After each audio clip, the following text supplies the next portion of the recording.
Une heure. Messieurs Sirois et Legault. Le plan ne fonctionnera pas. Ceux et celles qui ont un minimum de jugeote voient bien que quelque chose cloche. Voici comment j'interprète le plan, très calme ce matin avec mon café. Je récupère encore de 2 grosses manifs en 5 jours. Je vais me limiter à l'essentiel. Plusieurs comprennent quand même que dans la vie, les hommes d'affaires, les gens puissants fonctionnent avec des plans. Quand ils sont puissants, ils contrôlent les politiciens. En fait, généralement, ils les mettent en place. Les chefs de gouvernement sont donc souvent leurs porte-parole. Revenons au plan initial. Créer un trauma mondial avec la COVID. Assez bien réussi au début. Ensuite, il fallait tout de suite prévoir la deuxième vague. Les politiciens se servent alors de leurs haut-parleurs qu'ils subventionnent, médias, pour effrayer les gens. Entretenir la peur permet une manipulation plus efficace de la population. Première erreur grave, imposer des masques en plein été.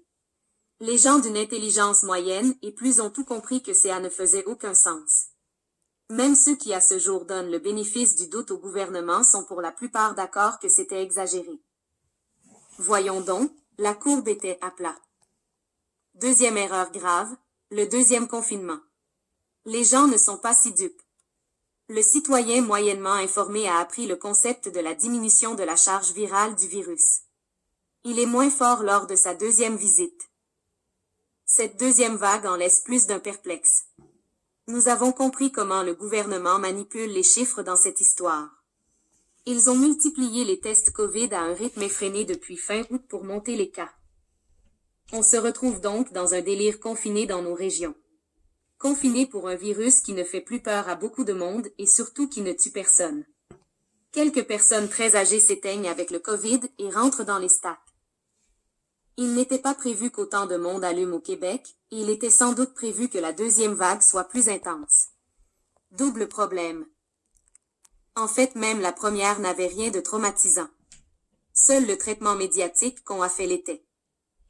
Messieurs les décideurs, dont Charles Sirois le grand boss de la CAQ, il est temps de vous admettre à vous-même que rien ne va plus et de demander à votre homme François de faire un pas en arrière. Nous ne méritons ni un confinement ni un masque dans la face. La situation ne l'exige pas. C'est même pas proche. Pensez-vous vraiment qu'on va rester gentil et attendre avec docilité et espoir la piqûre salvatrice? Vous croyez que ce sera un succès? Pour vrai? Vous voyez bien que ça ne marche plus. Poursuivre sur cette lancée, c'est s'assurer d'un chaos social sans l'ombre d'un doute. Je réitère pour la 100e fois, nous sommes pacifiques mais pas imbéciles. Nous n'avons aucun contrôle sur l'écœurantite avec des citoyens, mais nous la constatons. Vos haut-parleurs, les médias, peuvent bien nous discriminer tant qu'ils veulent, la division de la population a été réussie. Par contre, ce qui a échoué, c'est l'ampleur du remède face à la maladie elle-même. Vos mesures sont directement liées à la hausse des suicides, des faillites, des détresses psychologiques, des écoliers traumatisés, des séparations sans parler des fossés que vous avez creusés dans les familles et relations.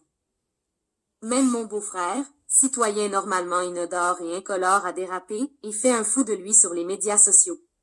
Il est de l'autre côté du fossé. Il y en a plein le monde entier. Êtes-vous vraiment fier de ceci? L'êtes-vous vraiment? Vous savez fort bien que tout ce que j'ai écrit est vrai. La balle est dans votre camp. Merci. Dan Pilon.